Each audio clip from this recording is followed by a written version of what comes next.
Bonjour à tous, nous sommes au mois de mars 2020, en plein confinement, donc j'ai choisi des petits ateliers lecture aujourd'hui.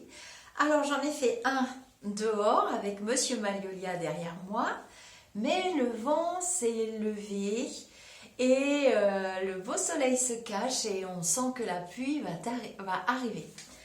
Alors le deuxième atelier lecture aujourd'hui sera extrait du livre dont je vous ai déjà pas mal parlé de James Van Praagh, Les Aventures de l'âme.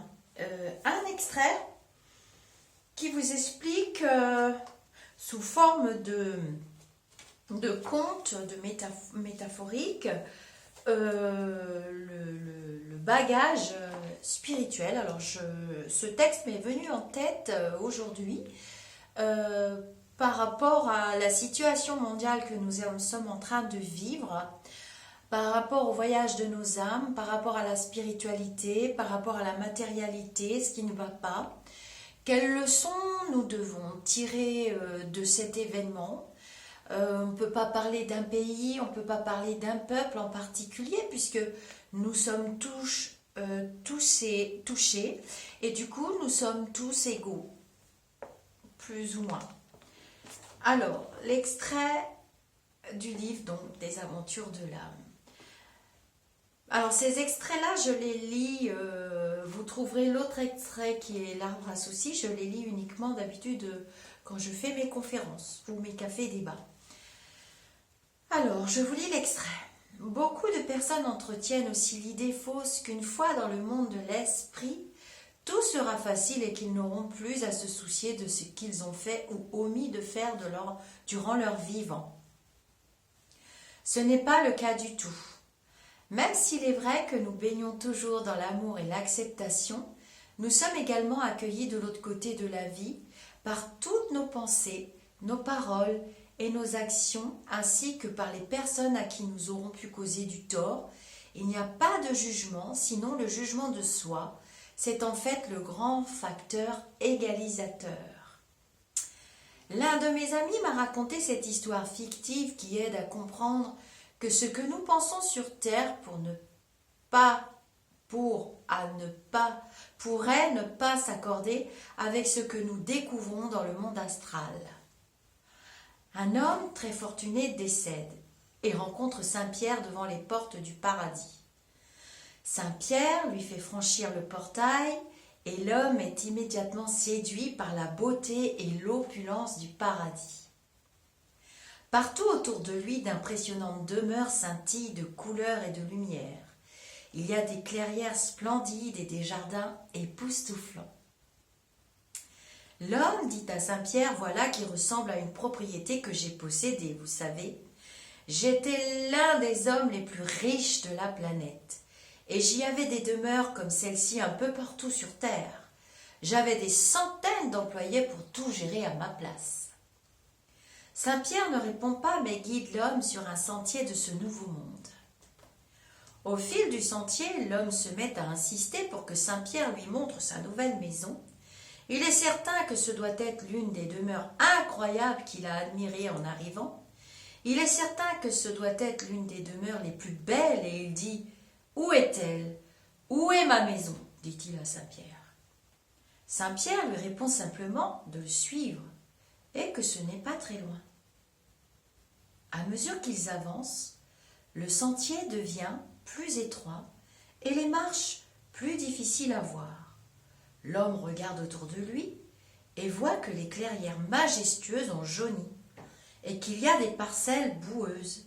Les demeures splendides ont disparu et ils sont maintenant entourés de petites masures fragiles et sales. L'homme arrête brusquement Saint-Pierre et lui dit « Dites donc, où est ma maison ?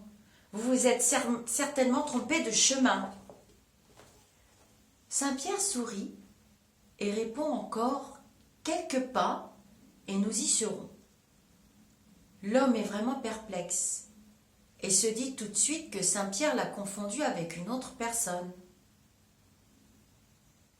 Sa colère grandit, tandis qu'il regarde autour de lui et voit les masures qui sont devenues de misérables taudis. Insistant, il tend la main et attrape Saint-Pierre par le bras. « Dites donc, où est ma maison ? Retournons par là, voulez-vous » s'écrie-t-il exaspéré. Saint-Pierre sourit et désigne du doigt une pile de cartons et de planches cassées plus loin. Il dit à l'homme : « Voilà votre maison. Elle est là-bas. » L'homme est absolument certain que Saint-Pierre a fait une grosse erreur et le lui dit : « Non, mais c'est une blague. Vous ne savez donc pas qui je suis ?» Saint-Pierre le regarde et répond poliment et tranquillement : « C'est votre nouvelle maison, et nous n'avons pu en bâtir qu'avec les matériaux que vous nous avez envoyés. Vous créez personnellement votre existence dans le monde astral, avec ce que vous avez créé dans votre cœur durant le séjour de votre âme dans le monde terrestre. Si vous avez eu une vie d'intolérance, de fermeture d'esprit et de jugement, c'est ce que vous devrez affronter quand vous passerez dans le monde de l'esprit. Certains pourront lui donner le nom d'enfer, mais il est dit dans la Bible que ce qu'un homme aura semé, il le moissonnera aussi en pensée. Vos pensées, vos paroles et vos actes ont des conséquences. Pour vous, bien entendu, et pour les autres aussi. Le retour sur le plan terrestre est l'expérience de diverses situations et circonstances visant en partie à nous faire évoluer vers l'amour plus noble qui est notre nature véritable, un moyen que nous pouvons utiliser pour grandir et nous ouvrir et de changer notre conscience pour cultiver la compréhension et la compassion mutuelle. Sur Terre, les âmes créent leur taux vibratoire avec leurs attitudes, leurs choix, leurs pensées et leur système de croyances quand elles choisissent de s'élever jusqu'à la vibration d'amour et de renoncer aux limites et aux jugements. L'âme élève alors son niveau énergétique. C'est beaucoup mieux si elle le fait tandis qu'elle vit dans le corps physique. Voilà ce petit texte qui illustre aussi le taux vibratoire que je calcule dans le groupe, au-delà du spirituel, que je calcule bénévolement, qui vous indique votre niveau d'élévation aussi de votre âme au niveau vibratoire. Voilà, c'est important, hein. On parle dans ce texte que voilà, quand on sera de l'autre côté, on aura beau avoir possédé tout l'or du monde, nous sommes ce que nous cultivons dans notre incarnation. C'est pour ça qu'il est important de trouver des équilibres.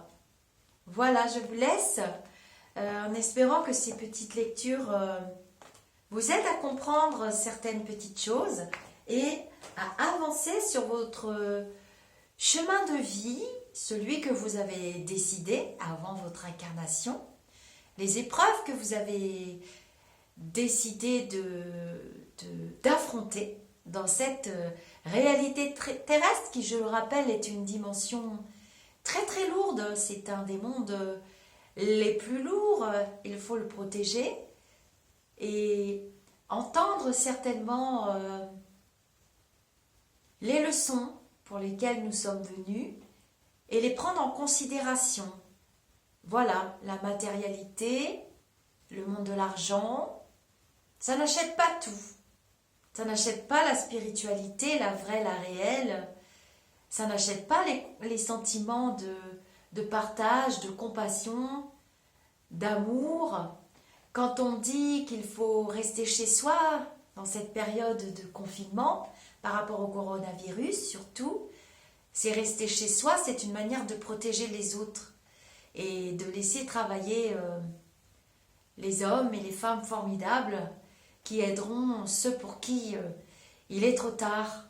Mais si vous voulez vraiment rendre service, si vous êtes dans l'empathie, si vraiment vous êtes dans l'aide à l'autre, eh bien, suivez bien les consignes et restez bien chez vous, surtout.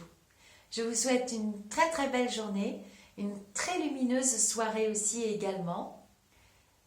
Et je vous dis Namasté, Allez tous vous faire aimer. Au revoir, mes amis d'ici ou d'ailleurs.